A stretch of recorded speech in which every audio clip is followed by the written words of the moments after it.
여러분, 오늘은 공자의 인에 관한 이야기를 통해 얼마나 가치 있는 교훈을 얻을 수 있는지를 재미있는 썰로 풀어보려고 합니다. 자, 그럼 시작해볼까요? 옛날 옛적 중국의 어느 마을에 공작새처럼 형형색색의 옷을 입고 다니는 한 젊은이가 있었습니다. 그는 매일 하루도 빠짐없이 거울 앞에서 자신의 외모를 가꾸는데 시간을 쏙 보냈죠. 그가 매일같이 거리를 활보하면 사람들은 그의 잘생긴 외모와 멋진 옷차림에 눈을 떼지 못했습니다. 그 젊은이는 스스로를 마을의 미남자로 자부하며 사람들에게 떠받들어지길 기대했죠. 어느 날 그 마을에 공자의 제자 중 한 명인 안회가 방문했습니다. 안회는 단정한 옷차림에 겸손한 태도로 사람들과 인사를 나누었습니다.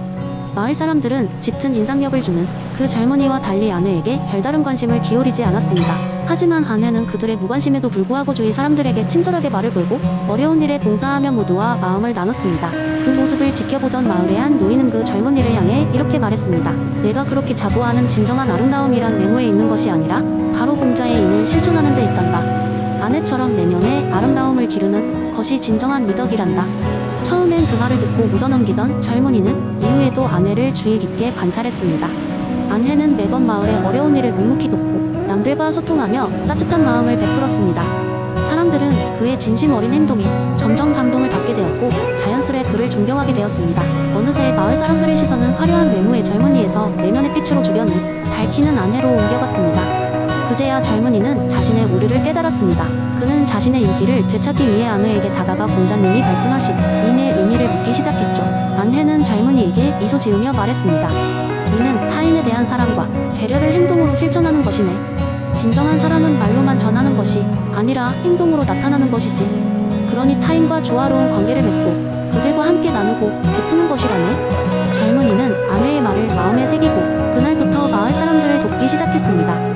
그는 날로 변화하며 진정한 아름다움이 무엇인지를 깨달으며 살게 되었죠. 사람들은 그 젊은이를 점점 다르게 보기 시작했고 마침내 그의 외모보다 더 빛나는 그의 내면을 보게 되었습니다. 이 썰은 결국 우리가 삶에서 실천해야 할 인의 중요성을 되새기게 합니다. 외모나 겉모습만으로는 진정한 미덕을 온전히 드러낼 수 없습니다. 공자가 말한 이는 타인과의 관계를 풍요롭게 하고 내면의 아름다움을 영원히 빛나게 해주는 힘입니다. 그러니 우리 모두 진정한 인을 실천하며 살아가는 것이 어떨까요? 두 번째 이야기, 옛날 옛적 작은 마을이 산자락에 자리 잡고 있었습니다. 마을 사람들은 정직함과 선함으로 유명했고 그 비결을 많은 이들이 궁금해했지요. 어느 날 한 편리한 행상인이 이 마을을 지나가다 그 유명한 맹자의 성선설 이야기를 듣게 되었습니다. 그는 맹자의 이론을 바탕으로 사람들에게 선한 씨앗을 심어주고 싶다고 결심합니다. 행상인은 마을의 몸을 기로하고 사람들에게 그의 이야기를 들려주기 시작했습니다. 그는 마을 광장에 모인 사람들에게 넋을 잃게 할 정도로 흥미로운 이야기를 풀어놓았습니다. 그는 말했습니다. 사람은 태어날 때부터 선한 본성을 갖고 있습니다. 그것은 마치 씨앗처럼 우리 내면 깊숙이 숨겨져 있죠. 하지만 적절한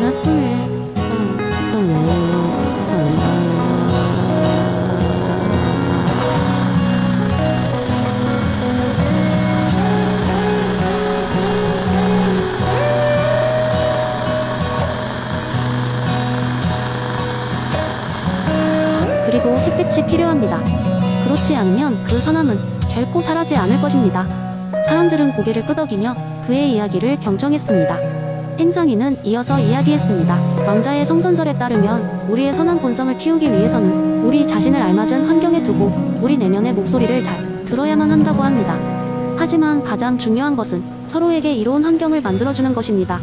이에 마을의 한 소년이 손을 번쩍 들고 질문했습니다. 그럼 우리는 무엇을 해야 합니까? 어떻게 서로의 선함을 키울 수 있을까요? 행상인은 잠시 생각하더니 빙그레 웃으며 대답했습니다.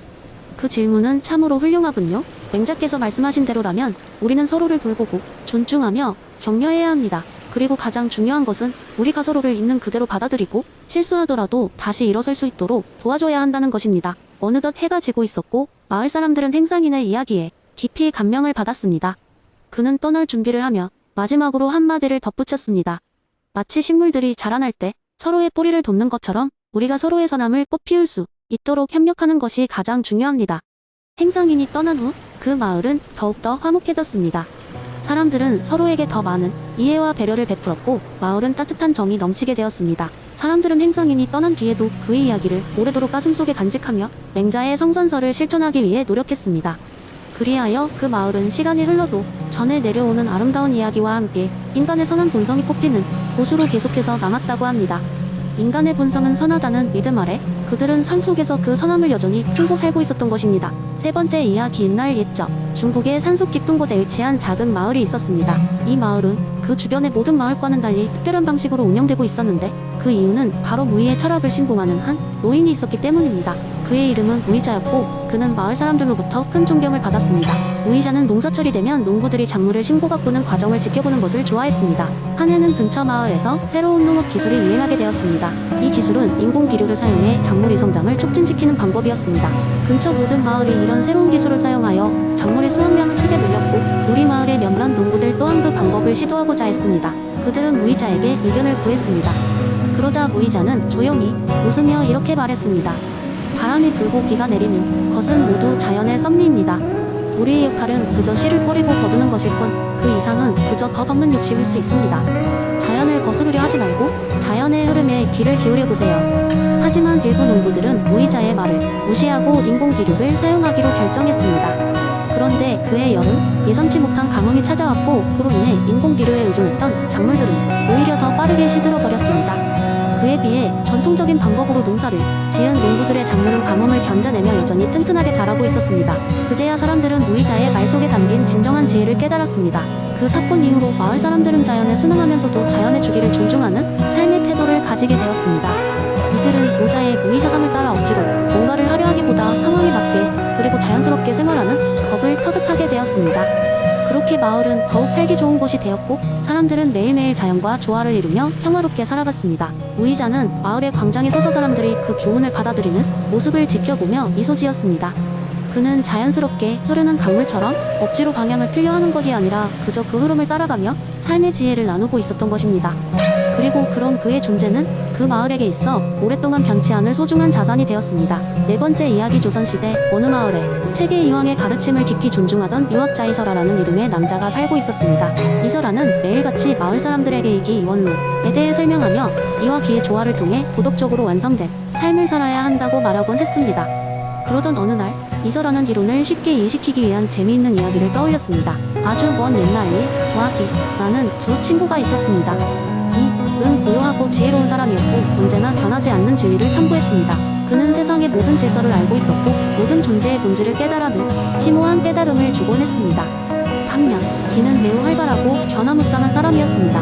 그는 끊임없이 움직이며 새로운 것을 창조하는 데 몰두했습니다. 그의 손끝에서 새로운 풍경이 만들어지고 다양한 물체들이 형상화되었습니다. 그러나 둘은 서로 완전히 다른 성향을 가지고 있었고 종종 의견 충돌을 빚었습니다. 이는 항상 우리는 본질을 탐구해야 해. 이 땅의 진리는 변하지 않아 라고 말하곤 했습니다. 이 얘기, 는 세상은 변화를 통해 아름다워지는 거야.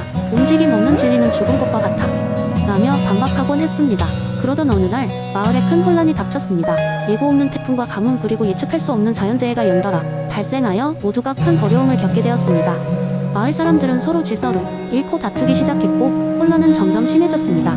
이는 마을 사람들에게 변하지 않는 진리를 다시 되찾아야 한다며 그들의 내면을 돌아보도록 했고 기는 변화하는 상황에 맞춰 새로운 길을 찾아 나가자며 새로운 환경에 적응할 수 있도록 도왔습니다. 그러나 마을 사람들은 쉽게 그들의 말을 이해할 수 없었습니다. 왜냐하면 이와 기는 여전히 각자의 시점에서 만문제를 해결하려 했기 때문입니다.